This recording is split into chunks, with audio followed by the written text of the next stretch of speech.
मैं ऋतिक। आज मैं एक इंजीनियर हूँ। ये बात तब की है जब मैं इंजीनियरिंग के दूसरे साल में था। हम 3 दोस्त हैं, मैं, वैभव और अभिराज। अभिराज को हम प्यार से अभी बोलते हैं। हम तीनों के तीनों क्लास के टॉपर थे। हम तीनों में काफ़ी कंपटीशन रहता था। कभी मैं मार्क्स में उनसे आगे रहता था तो कभी वो दोनों मेरे से आगे रहते थे। लेकिन जिसको भी ज़्यादा मार्क्स होते थे वो दोनों को पार्टी देता था। ऐसे ही एक बार दिवाली के पहले हमारे कॉलेज में एग्ज़ाम थी। हमने एग्ज़ाम की अच्छी तैयारी करके एग्ज़ाम दे दी। थोड़े ही दिन में रिज़ल्ट आया। अभी को मुझसे और वैभव से ज़्यादा मार्क्स आए थे तो मैं अभी को बोला, चल अभी, अब पार्टी देने की तेरी बारी है। बता कहाँ पार्टी देगा, होटल में या रेस्टोरेंट में? तो अभी बोला, यार हम हर बार किसी होटल में या तो किसी रेस्टोरेंट में जाकर पार्टी मनाते हैं। इस बार हम मेरी मौसी के गांव को जाएंगे, क्योंकि एक बार मैं वहां पर गया था तो मुझे उस गांव के आसपास का माहौल काफ़ी अच्छा लगा। गांव के 7 किलोमीटर दूर पर एक घने जंगल में बहुत ही प्यारा झरना है। वहां पर जाकर हम चिकन की पार्टी करेंगे। तो वैभव बोला, चिकन पता है, रहने दे। पिछली बार होटल पर तूने पार्टी दी, उसमें सिर्फ 1 किलो चिकन ही हम तीनों ने खाया। अब मौसी के गांव को क्या आधा किलो खिलाएगा क्या? तो अभी हंसते हंसते बोला, अरे भाई वहाँ पर चलो तो सही, तुम्हें जितना चिकन लेना है उतना ले लो, क्योंकि वहाँ पर काफ़ी सारे चिकन वाले मेरे पहचान के हैं, ठीक है? और हाँ ऋतिक, चिकन हम झरने के पास ही बनाएंगे। तो मैं बोला, लेकिन बनाएगा कौन? तो अभी बोला, अरे अपना वैभव किस लिए है? 1 महीने पहले जब हमने रूम पर पार्टी की तब उसने मच्छी फ्राई कितनी अच्छी बनाई थी, तुझे पता है ना? ये सुनकर वैभव गुस्से से हम दोनों की तरफ देख रहा था और हम दोनों उसकी तरफ देखकर काफ़ी हंस रहे थे। तभी वैभव बोला, ठीक है, ज़्यादा मत हंसो और ये बताओ कब निकलना है? तो अभी बोला, कल ही निकलेंगे। हम में से अभी के पास कार थी क्योंकि वो इसी शहर का रहने वाला था। मैं और वैभव कॉलेज के 1 किलोमीटर दूर एक रूम था, वहाँ पर रहते थे। खैर दूसरे दिन हम तैयार होकर रूम पर अभी का इंतज़ार कर रहे थे। कुछ ही देर में अभी आया और हम मौसी के गांव को निकल गए। गांव पहुँचते ही हम लोग मौसी के घर गए। अभी ने मौसी से हमारी पहचान कराई। हमने मौसी को प्रणाम किया। मौसी अभी को बोली, क्यों रे अभी, ऐसे अचानक कैसे आना हुआ? तो अभी ने पार्टी की बात बताई तो मौसी ने ठीक है बोला। रात हुई, मौसी हमें बोली, जल्दी से हाथ मुंह धो लो, मैंने खाना लगाया है। हम हाथ मुंह धोकर खाने पर बैठ गए। खाना परोसते परोसते मौसी हमें बोल रही थी, बेटा तुम जंगल की तरफ जा रहे हो वो ठीक है, लेकिन ज़्यादा मौज मस्ती मत करना क्योंकि कल अमावस है। और हाँ अभी बारिश का मौसम है, उस वजह से झरने को पानी भी ज़्यादा होगा, तो झरने के ज़्यादा पास मत जाना। तो अभी बोला, मौसी आप चिंता मत करो, हम अच्छे से जाकर आएंगे। मौसी ने उनके गेस्ट रूम में रहने का इंतज़ाम किया। खाना खाकर हम तीनों भी गेस्ट रूम में आए और लेट गए। मैं बोला, अरे मौसी ऐसा क्यों बोल रही थी? तो अभी बोला, अरे उन्हें हमारी फिक्र है, शायद इस वजह से उन्होंने ऐसा बोला होगा। तुम ज़्यादा टेंशन मत लो, हम कल अच्छे से एंजॉय करेंगे। अब सो जाओ। थोड़ी ही देर में हम तीनों भी सो गए।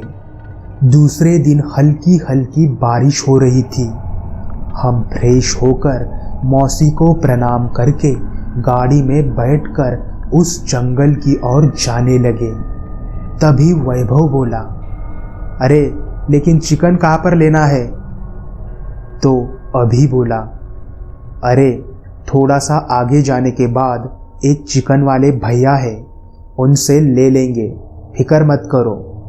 थोड़ी ही दूर जाने के बाद एक चिकन वाले के पास अभी ने गाड़ी रोकी और वो वैभव को बोला, लो भाई वैभव, तुम्हें जितना चाहिए उतना चिकन ले लो। तो हमने 3 किलो चिकन लिया। पास की ही दुकान से मसाले का पूरा सामान लिया और गाड़ी में बैठ गए। अब गाड़ी मैं चला रहा था। अभी मेरी बगल वाली सीट पर बैठा हुआ था और वैभव पीछे की सीट पर बैठा था। अभी बोला, अरे वैभव, तेरे अंदर कोई चुड़ैल घुस गई है क्या? 3 किलो चिकन कौन खाएगा? तो वैभव बोला, अरे तीनों के लिए 1-1 किलो है। उनकी बातें सुनकर मैं हंस रहा था। कुछ ही देर में वो जंगल वाला रास्ता लग गया और अब हम लोग जंगल के अंदर घुस गए। जंगल का रास्ता होने के बावजूद वो रास्ता हाईवे की तरह लग रहा था। रास्ते के आसपास जब मैंने देखा तो मुझे काफ़ी ज़्यादा घने पेड़ दिख रहे थे। बारिश अब रुकी हुई थी और थोड़ी सी धूप भी खिली हुई थी। कुछ ही देर में हमें वो झरना दिखा, लेकिन हमारी कार वहाँ तक नहीं जा सकती थी क्योंकि उस रास्ते पर थोड़ा थोड़ा कीचड़ जमा हो चुका था और गाड़ी फंसने का भी डर था। उस वजह से झरने के 100 मीटर दूर पर ही हमने गाड़ी छोड़ दी और हम गाड़ी के बाहर निकले। अभी बोला, अरे सुनो, पहले हम पूरा जंगल घूम लेते हैं और बाद में अच्छे से चिकन पकाएंगे। हमने पूरा जंगल देख लिया और झरने का भी पूरा आनंद लिया। झरने में हमने काफ़ी ज़्यादा मौज मस्ती की, लेकिन उस मौज मस्ती में हमें वक्त का पता ही नहीं चला। जब मैंने मेरी घड़ी की ओर देखा तो शाम के 7 बज रहे थे। फिर मैंने उनसे कहा, अरे इस मौज मस्ती में हम चिकन बनाना ही भूल गए। तब अभी और वैभव बोले, अरे हाँ यार, चलो अब हम जल्दी से चिकन का भी मज़ा लेते हैं। लेकिन मैं बोला, अरे यहाँ पर तो बहुत ज़्यादा कीचड़ है और चिकन पकाने के लिए यहाँ पर आग भी नहीं लगेगी। हम ऐसा करते हैं, हमारे कार के पास कुछ सूखी जगह है, वहाँ पर चिकन अच्छे से बना लेंगे। तो वो दोनों ठीक है बोले और फिर से थोड़ा सा उस झरने में खेलने लगे। अब रात थोड़ी ज़्यादा हुई थी। मैंने उनसे कार के पास चलने को बोला, तो फिर हम तीनों भी कार के पास आए और फिर हमने चिकन और पूरा सामान निकालकर चिकन बनाने लगे।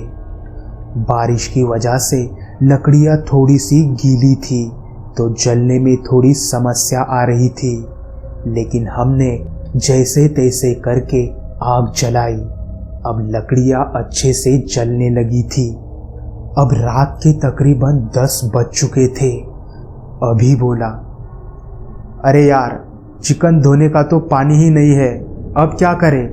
तो मैं अभी को बोला, एक काम कर, तू झरने के पास से पानी ले आ। तो अभी मुझे बोला, चल हम दोनों लेकर आते हैं। तभी वैभव मसाला बनाते हुए बोला, क्यों, तुझे इस वक्त डर लग रहा है क्या झरने के पास जाने में? ऐसा बोलकर मैं और वैभव दोनों भी हंसने लगे। तो अभी काफी गुस्से से बोला, अभी जाकर लेकर आता हूँ। अभी अब झरने के पास आया। दिन में काफी सुंदर दिखने वाला झरना रात को अपनी आवाज से काफी डरावना दिख रहा था। अभी ने अपनी नजर चारों ओर घुमाई तो वहां पर काफी ज्यादा अंधेरा था। अमावस होने के कारण चांद भी नहीं दिख रहा था। अभी को थोड़ा डर लग रहा था। उसने डरते डरते ही झरने का पानी थोड़ा सा झुक के एक बोतल में भर लिया। जब वो ऊपर उठा तो उसके पैरों तले जमीन ही खिसक गई, क्योंकि उसके 10 कदम दूर पर एक दादाजी खड़े थे और वो उसी को काफी गुस्से से देख रहे थे। दिखने में ऐसा लग रहा था कि वो गाय या बकरियों को चराते हैं। उनके हाथ में एक लंबा सा डंडा था जो बकरियां संभालने के लिए होता है। उनका शरीर काफी हट्टा कट्टा था। उन्होंने सफेद धोती पहने हुए थी। तभी अचानक से मौसम में बदलाव आया और बारिश आने लगी। अभी उन्हें ही आंख फाड़ के घबराते हुए और अपने चेहरे पर पसीना लिए हुए उन्हें देख रहा था। तभी वो दादाजी बोले, अगर तुमने एक भी मुर्गी खाई तो तुम तीनों को मैं यहीं पर कच्चा चबा जाऊंगा। उनका वो डरावना आवाज सुनकर अभी काफी तेजी से कार की तरफ भाग आया और काफी घबराते हुए हमें बोला, जल्दी से कार में बैठो, हमें निकलना है। हमने उसे बोला, अरे भाई क्या हुआ, कोई भूत देखा है क्या? तो उसने डरते डरते ही हाँ बोला।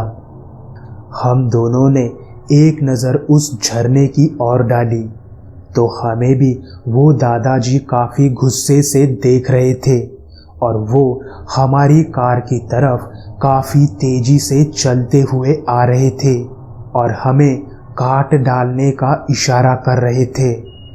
उनका वो भयानक रूप देखकर हमने वो चिकन और पूरा सामान वहीं पर रख दिया और काफी तेजी से हम लोग कार में बैठ गए और जल्दी से वहां से निकल गए। लगभग 1 घंटे में हम मौसी के घर आए और उन्हें ये पूरी बात बता दी। तो मौसी ने हमें बताया कि जो आदमी तुम्हें दिखा है वो गांव का ही है। उनका नाम परशुराम था। हम सब उन्हें परशुराम चाचा जी बोलते थे। वो गाय, बैल, बकरी, मुर्गियाँ और कोई भी पालतू जानवरों से काफ़ी ज़्यादा प्यार करते थे। वो खुद बकरियों को लेकर जंगल में उन्हें चराने के लिए लेकर जाते थे। ऐसे ही एक बार वो जंगल में गए हुए थे और एक पेड़ के नीचे बैठे हुए थे। तभी उस पेड़ की एक बड़ी वाली लकड़ी टूटकर उनके सिर पर गिर गई और सिर में गिरने की वजह से उनकी वहीं पर मौत हो गई। तब से वो चाचा जी रात को अगर कोई चिकन या मटन की पार्टी उस झरने के पास करता है तो उन्हें वो सजा देते हैं। अपने पड़ोसी का बेटा राजू, वो भी अपने दोस्तों के साथ पार्टी करने गया था तो उसे भी परशुराम चाचा दिखे थे। मुझे लगा तुम रात से पहले घर लौटोगे, इस वजह से मैंने तुम्हें ये बात नहीं बताई। थोड़ी ही देर में हम मौसी के घर से निकल गए और अपने शहर आए। तब से हमने जंगल में पार्टी करना ही छोड़ दिया। अब हम तीनों जब भी पार्टी करते हैं तो सिर्फ होटल और रेस्टोरेंट में ही। जंगल का नाम सुनते ही हमारे पसीने छूट जाते हैं।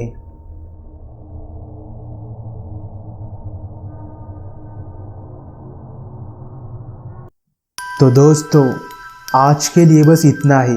अगर कहानी अच्छी लगी हो तो उसे लाइक, शेयर, कमेंट और चैनल को सब्सक्राइब ज़रूर कर दीजिए ताकि आपको ऐसी ही डरावनी कहानियाँ सुनने को मिल सके।